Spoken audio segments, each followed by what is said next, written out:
Halo teman-teman sekalian, hari ini kita akan coba untuk membahas soal uji hipotesis untuk dua populasi. Kali ini kita akan coba seperti biasa, sebelum kita masuk ke topik lebih dalam, kita melihat secara global ya, helikopter view ya. Sebelumnya kita sudah belajar mengenai apa itu yang disebut sebagai statistika, ada deskriptif, ada inferensial. Kemarin kita sudah belajar parameter, ini dibagi non parametrik dan non parametrik ya. Kemarin kita sudah belajar estimasi titik, dan kemarin juga sudah masuk ke uji hipotesis ya, satu populasi. Nah, hari ini kita akan mencoba mengenai uji hipotesis dua populasi ya. Uji hipotesis ya, kemarin kita sampai sini ya, uji hipotesis satu populasi, uji hipotesis dua populasi. Apa sih yang mau dibahas di sini? Sebenarnya seperti biasa, uji hipotesis itu adalah ingin melihat parameter dari populasi ya, ingin diuji parameter dari populasi. Untuk satu populasi yang diuji kemarin adalah satu populasi, tetapi untuk yang dua populasi yang diuji adalah antara dua populasi dengan hipotesis ya, si pengamat atau hipotesis dari yang mengklaim bahwasanya parameter 1 ya dengan parameter 2 itu sama dengan dikurangin sama dengan D0 A1 ya, parameter 1 min parameter 2 tidak sama D0.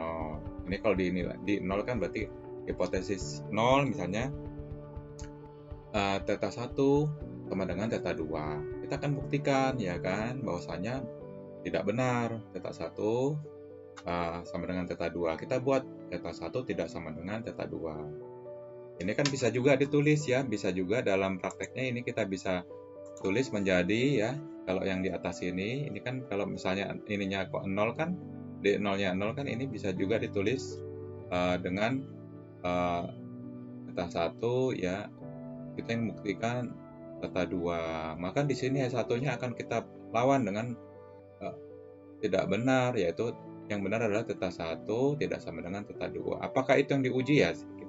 Terserah ya. Dalam hal ini mungkin nanti kita akan menguji contoh-contoh soalnya adalah mengenai rata-rata, dan juga nanti di kesempatan berikutnya proporsi.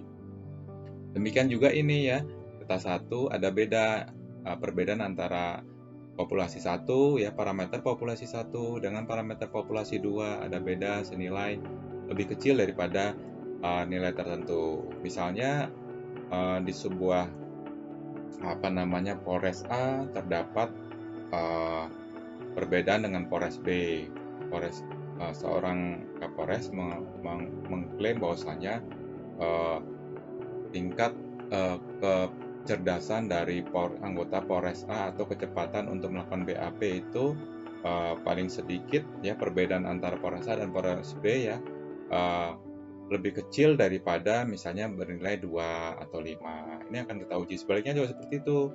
Misalnya Polres A ya, perbedaan antara kecepatan membuat BAP antara Polres A dan Polres B ya, Polres A kurang seperti itu, paling sedikit 12. Artinya di sini Polres A misalnya mu rata-rata mu 1 dikurangin mu 2 itu lebih bisa sama dengan 12. Oke. Kita lanjut. Nah, kita masuk ke uji dua populasi. Helikopter view-nya adalah sebenarnya ada dua macam juga, yaitu sampel independen dan sampel dependen. Dalam konteks ini sementara kita tidak bahas yang dependen, tapi supaya kita punya sudut pandang yang lebih luas, kita harus paham juga ya, kalau yang sampel independen itu dari dua populasi yang berbeda ya, makanya karena populasi berbeda dia tidak melihat perubahan akibat adanya perlakuan tertentu. Tapi berbeda dengan yang sampel independen, dia populasi yang sama. Nah, karena dari populasi yang sama dia akan melihat perubahan karena perlakuan tertentu. Contohnya misalnya kita mengambil sampel di sebuah tempat sampel dua anggota kepolisian. Yang pertama yang sudah mengikuti Dikjur ya, yang belum mengikuti Dikjur. Yang kedua terus setelah mengikuti Dikjur. Nah, kita akan menguji ya bahwasanya ada klaim bahwasanya setelah Dikjur ya, populasi 1 yang setelah Dikjur itu memiliki perbedaan kecepatan dalam memproses BAP. misalnya lebih besar daripada 1 hari, ya, misalnya atau 2 hari dan seterusnya. Intinya itu dari populasi sampai. Kalau ini berbeda populasinya dari Polres A dan Polres B, dari Polsek A, Polsek B, dari masyarakat A dan masyarakat B. Nah, kita akan berfokus kepada yang sampel independen. Nah, baik kita tidak bingung lagi, kita menggunakan helikopter view ya. Uji dua populasi itu sampel independen itu sebenarnya ada 2 jenis ya.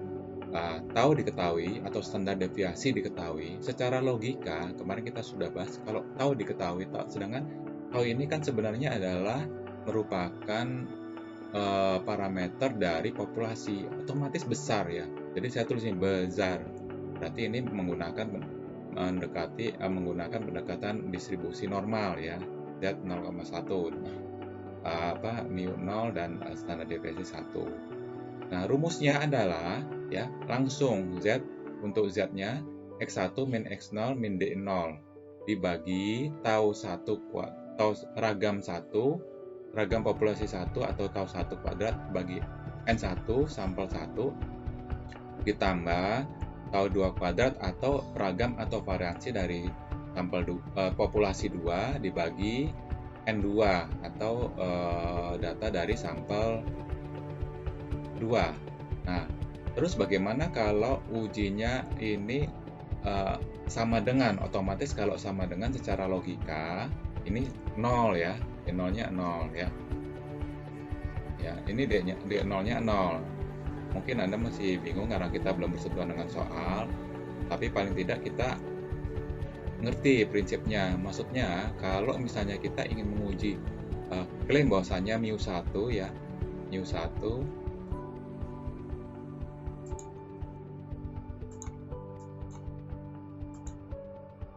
misalnya kita ingin menguji hipotesisnya ini mu1 sama dengan mu2.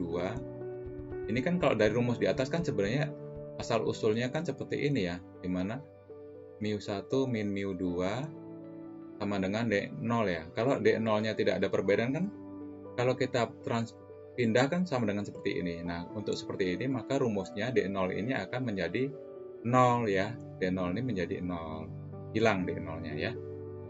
Berarti rumusnya langsung ya sesuai ini X1 min X2 dibagi yang bawah ini. Oke.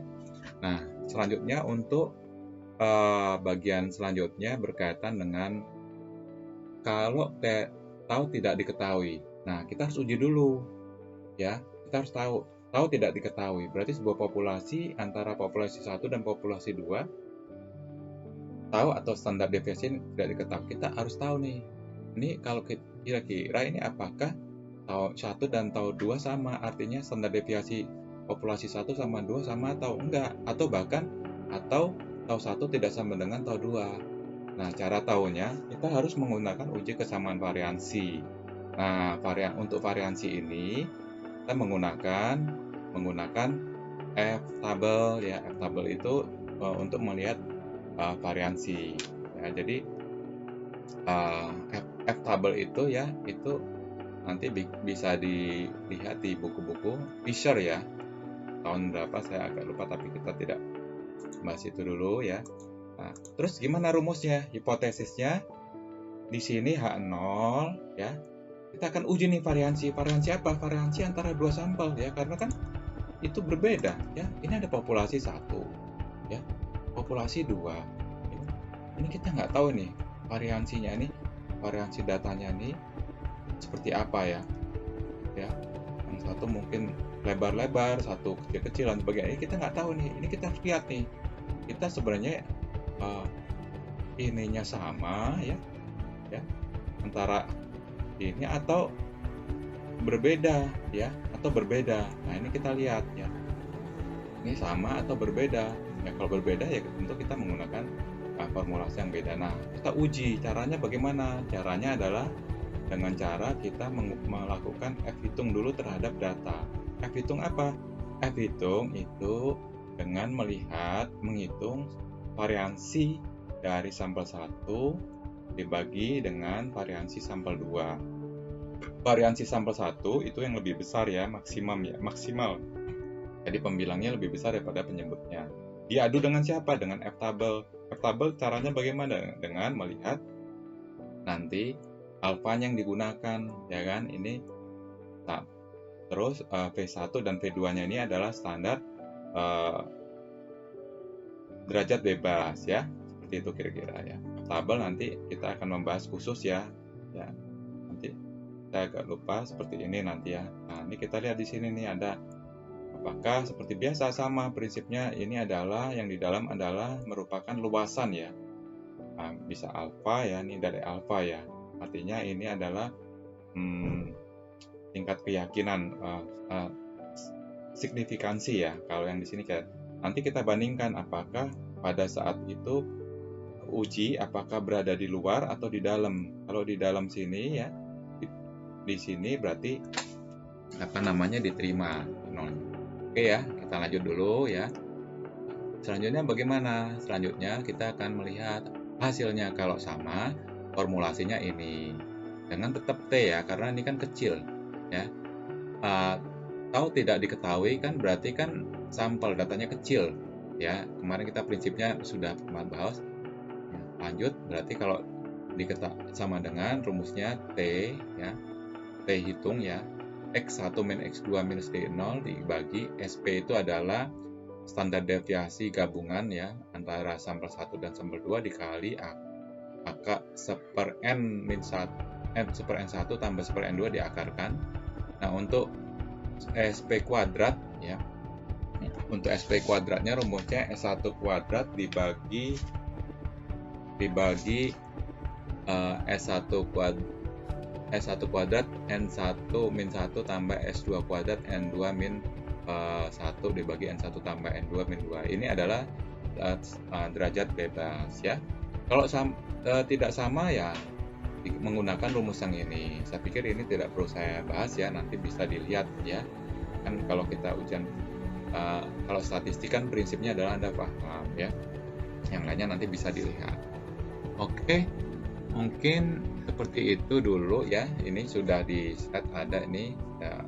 Nah, kita langsung bedah kasus saja. Nah, bedah kasus seperti ini ya. Di sini kita lihat kasusnya adalah pimpinan Polda. Ya. Pimpinan Polda menyatakan bahwa rata-rata jumlah kejahatan di Polres XA ya.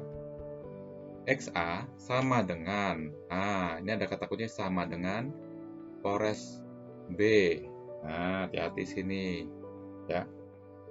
Setiap bulannya selama 5 tahun terakhir ya. Berarti ini hipotesis nolnya itu adalah ya kan apa mu A atau mu XA ya. Mu 1 bolehlah ya sama dengan mu 2. Lalu kita akan uji, kita bekerja selalu di H1 ya, karena kita ini disebut hipotesis kerja. Kita akan buktikan bahwasanya itu tidak sama, ya kan? Nah, sesuai dengan teori tadi, kita lihat di sini, ya, didapat, terus tingkat keyakinan 95%, berarti alfanya adalah 5%. Karena ini sama dengan, berarti ujinya dua arah ini, ya, ada dua arah nih, arah kanan dan arah kiri. Ya kan, dengan alfa per 2 ya. Alfa per 2-nya adalah 0,025. Masuk akal ya. Berarti ini luas area di sini adalah 0,025. Nah, terus di sini diketahui lagi apalagi misalnya ternyata untuk yang XA ya, untuk yang sampel XA ya tersebut ya mu 1 ya, mu 1 itu kan jumlahnya adalah ini.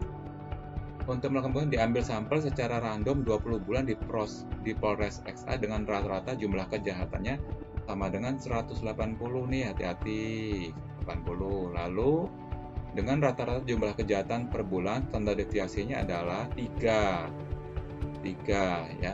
Berarti kalau variansi kan dikuadratkan aja ya, 3 kuadrat 9. Oke. Terus yang Polres B atau 2 itu adalah jumlah kejahatannya 175 dengan standar deviasinya adalah berapa itu? sebanyak random 4. Berarti 4 dikuadratkan 16. Nah, sampai sini mulai terang nih. Kita sedang bicara apa di sini, ya kan? Nah, untuk Z 0,025 kita periksa ke tabel nih, ya. 0,025. Kemarin kita sudah bahas tuh, ya. Kalau tidak salah nilainya 1,96 nih, ya di sini 1,96. Ya. Kita periksa nih. Nah, hapus saja ya, nanti bikin bingung ya. Ini kemarin sudah kita bahas untuk Z tabelnya itu kalau 0,025 tuh 1,96. Nah, ini juga 196. Cuman kan setangkup, ini minus. Jangan dibikin grogi dengan tanda positif negatif ya. Ya, mau diuji satu arah pun nggak apa-apa, sama saja ya prinsipnya. Ya, jadi jangan dibingungkan dengan itu. Ya, terus kita mau ngapain? Nah, kita itu ingin menaksir. Ya, apa yang mau ditaksir? Yang mau ditaksir adalah nanti apakah Z hitungnya, ya, Z hitungnya ini apakah jatuh di sini, ya, di sini, di sebelah sini, ya, atau di sini, di dalam area ini. Kita hitung. Nah, seperti rumus tadi, kalau kita lihat rumusnya adalah kan ini rumusnya ya, untuk karena itu Z-nya adalah apa namanya besar. Nah, ini besar ya. Kenapa disebut besar? Dengan rata jumlah kejahatan 180, ya kan? Rata itu 175, ini otomatis besar. Ya, besar berarti kalau besar didekati dengan distribusi Z ya, ininya ya. Nah, besar ini kita udah cocok ya rumusnya. Maka rumusnya seperti tadi dibahas kan berarti X1 min yang saya bahas tadi, X1 min X2 itu bisa dilihat di situ ya. Jadi langsung ya dihitung X1 min X2 ya kan. Min D0 kan 0 ya. Tinggal dibagi. Oke, kita tinggal masukkan ya. Nah, di sini ada hasilnya nih. Dihitung ya. Dihitung tadi X1 sama dengan Z observasi, ini maksudnya Z hitung ya, sama saja ya. Cuman saya kebiasaan ngomong Z. Ini kan 180 min 175. X1 180 175 dibagi S1 kuadrat kan tadi 3 ya ragamnya, dikuadratkan menjadi ini saya salah tulis ini, bukan kuadrat ya, nanti dipikir ini datanya sampel apa populasi ya. Ini agak salah nih, kita koreksi dulu nanti teman-teman. Nah, ini adalah kuadrat ya. S ini ya, ini S. S1, ini S2 ya. Terus ini juga X ya, ini X ini X ini juga salah ini ya. Mohon maaf ya teman-teman ya. Ini salah. Karena nanti kalau kita salah tulis apa namanya simbol, nanti kita salah interpretasi, dipikir itu merupakan data yang diperoleh dari populasi ya. Padahal ini adalah X ya, rata-rata ya. Ini juga X rata-rata sampel untuk Polres XA dan ini Polres XB ya. Hati-hati ya, tapi tidak apa-apa, yang penting Anda paham. Kalau paham tuh walaupun salah kita bisa memperbaiki ya. Didapatlah 4,15. Oke, kita plotting di sini. Secara logika 4,15 itu berada di, kalau ini dari 0 ke sini ya. Logikanya kalau dari 0 ya. 0 menuju tak hingga. Ya. Ini kan tadi 1,96. Otomatis kan 4,15 di sini, ya kan? Di daerah siapa? Daerah H1. Berarti kesimpulannya tolak H0. Ya. Baik, teman-teman. Sementara ini dulu bagian 1, nanti habis ini kita akan membahas untuk bagian 2. Rehat dulu sejenak ya. Semoga bermanfaat. Terima kasih.